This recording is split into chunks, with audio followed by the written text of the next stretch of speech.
पश्चिम बंगाल में होने वाले विधानसभा चुनाव के लिए ऑल इंडिया मोमिन कॉन्फ्रेंस ने ममता बनर्जी की पार्टी तृणमूल कांग्रेस के समर्थन का ऐलान कर दिया है। ऑल इंडिया मोमिन कॉन्फ्रेंस की पश्चिम बंगाल इकाई की ओर से अब्दुल कय्यूम अंसारी ने कहा है कि मौजूदा हालात में हमें सेक्युलर शक्तियों के हाथ को मजबूत करना है ताकि विभाजन की राजनीति करने वालों को हराया जा सके। इसलिए हम चाहते हैं कि एक बार फिर बंगाल में दीदी यानी ममता बनर्जी की ही सरकार बने और हम अपने अंसारी समाज के लोगों से ये अपील करेंगे कि इस बार फिर तृणमूल सरकार को ही सत्ता में लाया जाए। असल में यह है कि मौजूदा सूरत हाल जो है वो है, बंगाल में असम्बली का चुनाव हो रहा है और ये चुनाव जो है अब तक के जितने चुनाव सबसे मुख्तलिफ है। तो ऐसे में मोमिन कॉन्फ्रेंस का रोल भी एक अहम है और चूँकि इस वक्त जो है हम लोग ये समझते हैं कि मोमिन कॉन्फ्रेंस ने हमेशा सेकुलर का साथ दिया है। आज़ादी के पहले का ये हिस्ट्री है मोमिन कॉन्फ्रेंस का कि इसने अब ज़माने में कांग्रेस और मुस्लिम लीग दोनों के ख़िलाफ़ मुश्तरका तौर पे लड़ा था, क्योंकि कांग्रेस उस वक्त हिंदू की पार्टी समझी जाती थी और मुस्लिम लीग मुसलमानों की। तो हम लोगों ने दोनों से लड़ा और दोनों को हरा के हमने अपने एमपी और एमएलए बनाए थे बिफोर इंडिपेंडेंस।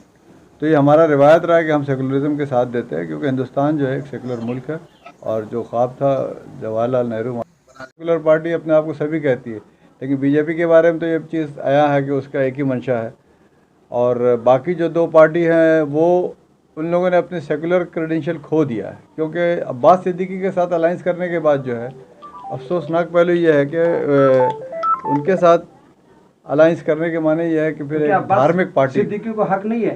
हक ज़रूर है, क्यों नहीं है, ओवैसी को भी हक है, बीजेपी को भी हक है, ये सब रजिस्टर्ड पार्टी है ज़रूर है, लेकिन उनका एजेंडा जो होता है वो हमारे अगर कॉन्स्टिट्यूशन से कहीं ना कहीं टकराता है तो उनका वो तो मुसलमानों की बात कर रहे हैं, दलित की बात कर आप इंसान की बात कीजिए ना, आम इंसान की बात कीजिए, बंगाल में रहने वाले हिंदू मुसलमान की बात कीजिए। एक ही तिबके एक ही मज़हब की बात करने की कोई बात नहीं होती है। तो आप भी तो एक ही फिरके की बात करते हैं। कहाँ बात कर रहे हैं? अंसारियों की बात करते हैं। हम अंसारी की बात इसलिए करते हैं कि अंसारी का एक रोल रहा है आज़ादी की लड़ाई में, और हिंदुस्तान की आज़ादी में जमीयत उलमा हिंद और मोमिन कॉन्फ्रेंस दो ही ऐसी जमात है जिन लोगों ने गांधी और नेहरू के और मौलाना आज़ाद के साथ मिल के आज़ादी की लड़ाई लड़ी।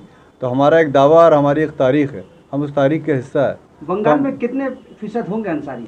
बंगाल में अगर आप ये देखें कि जो हमारे हिंदी उर्दू बोलने वाले लोग हैं उसमें मैं समझता हूँ कि 60% से ऊपर आबादी है हमारी। तो कितने ऐसे चाहे वो बढ़ाकर आसनसोल से लेके आप हुगली नदी के दोनों किनारे, आप चंदन नगर से आप जाके यहाँ नयाहट्टी, आपका बैरकपुर, आपका वो तमाम जो इलाका है पुरलिया और वो आपका वो आसनसोल, आपका वो हमारा उत्तर दक्षिण 24 परगना। हमारा मैसेज ये है कि बंगाल में जो है वो सेकुलर, बंगाल का भी फ़िरका परस्त पार्टी को मुंतखब नहीं किया, तो बंगाल जो है वो सेकुलर पार्टी जो है यहाँ पे जो सबसे मजबूत सेकुलर पार्टी है उसी को कामयाब बनाना चाहिए। कौन है आपके निगाह में सबसे? आप जाहिर है कि तो बात आया है कि ममता बनर्जी आज के दिन में सबसे ज़्यादा सेकुलर दिख रही है। लेकिन ममता बनर्जी तो माजी में बीजेपी के साथ वो थी। हाँ, माजी में तो सीपीएम पे यहाँ पे ब्रिगेड मैदान में अटल बिहारी वाजपेयी और विश्व प्रताप सिंह के साथ मीटिंग किया था। तो माजी में बहुत सारी ऐसी बातें होती रहती हैं, लेकिन हालत हाज़िरा ये है कि आज सबको एक प्लेटफॉर्म पे आना होगा और ममता बनर्जी उस प्लेटफॉर्म की लीडर है। आने वाले दिनों में आप लोग क्या सियासी मंच पे जाके नहीं, हमारे में कुछ सियासी मंच पे जाएंगे, लेकिन हमारी जो जमात है वो सियासत में हिस्सा डायरेक्टली नहीं लेती है, लेकिन उसके जो लोग हैं, जो हमारे जो मेम्बरान हैं वो डिफरेंट पार्टी में है, सेकुलर पार्टियों में है, कांग्रेस में भी हो सकते हैं, लेफ्ट में भी हो सकते हैं, यूपी में समाजवादी पार्टी में भी हैं, बिहार में जो है वो आरजेडी में भी हैं, तो डिफरेंट पार्टियों में ज़रूर हैं, लेकिन हमारा एक ही स्टैंड है कि हम लोग। कयूम साहब, मुसलमानों में एक तो खौफ है कि अगर मुसलमान टीएमसी के लोगों को जिता के एमएलए बनाएंगे, बाद में वो बीजेपी में जाएंगे, तो इसका क्या गारंटी? ये एक हाइपोथेटिकल क्वेश्चन है, बाद में कौन क्या होता है ये अभी सोचने का नहीं है। अभी ये है कि हालिया दिनों में जो ट्रेंड चल पड़ा, इस पर क्या कहेंगे? बंगाल के सेकुलर जो लोग हैं, हिंदू मुसलमान सब हैं उसमें शामिल। आप ये मत समझिए कि ये सिर्फ हिंदू मुसलमानों का मसला है, ये मसला जो है बंगाल के सेकुलर लोगों का मसला है, जिनकी अक्सरियत है यहाँ पे। वो खुद नहीं चाहेंगे कि यहाँ पे ऐसी कोई जमात आए जो बंगाल के तारीख़ को और बंगाल की कल्चर को और बंगाल के जो एक गंगा यमुनी तहजीब है हिंदू मुसलमान का इत्तेहाद है उसको तोड़े। अवाम जो है चुपचाप है, लेकिन अवाम सब जानती है, जिसको कहते हैं ना ये पब्लिक है, सब जानती है। कोशिश ये है कि हम सेकुलर फोर्सेस को एक कर पाएँ। सेकुलर फोर्सेस आज कहने को तो कांग्रेस भी है, जैसे हमारे सदर साहब ने अभी कहा, कांग्रेस भी है और लेफ्ट भी है, लेकिन इन लोगों ने कहीं ना कहीं अपना सेकुलरिज्म सरेंडर कर दिया है, क्योंकि उनको भी पता है कि वो अपने तौर पर हुकूमत नहीं बना सकते। जब आप अपने तौर पर हुकूमत नहीं बना सकते हैं तो इसका मतलब आप इनडायरेक्टली बीजेपी को सपोर्ट कर रहे हैं।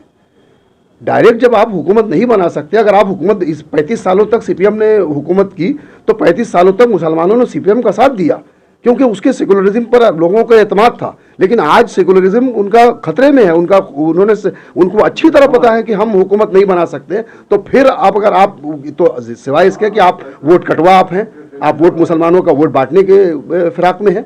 आखिर 70% वोट की बात क्यों नहीं करता, कोई 30% पर ही क्यों है? क्योंकि उनको मालूम है कि मुसलमानों का वोट बढ़ जाएगा तो बीजेपी का रास्ता आसान हो जाएगा। तो क्या लगता है इस बार पश्चिम बंगाल का मुसलमान किस ओर जाएंगे?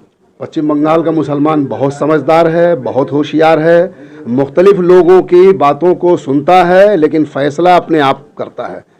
अच्छी तरह आपने सुना है कि जो बंगाल आज सोचता है वो पूरा हिंदुस्तान कल सोचता है। तो बंगाल से ही यहाँ की तारीख, यहाँ से उठेगी आवाज़ कि जो बीजेपी का जवाल का सबब बनेगी। यहीं से सवाल, क्योंकि आज अकेली पूरे आखिर क्या बात है कि बीजेपी सारे हिंदुस्तान को छोड़ के 5 रियासतों में हो रहे हैं, लेकिन 5 रियासतों में इतने इवन प्रधानमंत्री, उनके मंत्री, उनके नेता, सारा जोर वो सिर्फ बंगाल पे क्यों? क्योंकि उनको पता है कि अगर हमने बंगाल ले लिया तो हमने हिंदुस्तान ले लिया।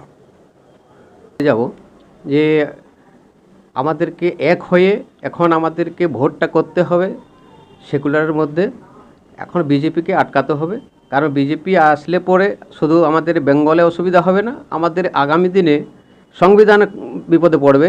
এবং যে আছে আগামী দিনে 2024-এ আবার যে আছে যে লোকসভায় ভোট হবে তার কোনো আশা নেই। তাই আমাদেরকে সবকে একজুট একসাথে এসে এক জায়গায় ভোট করে আমাদেরকে প্রথমে মমতা ব্যানার্জিকে জিতিয়ে আবার মুখ্যমন্ত্রী করতে হবে।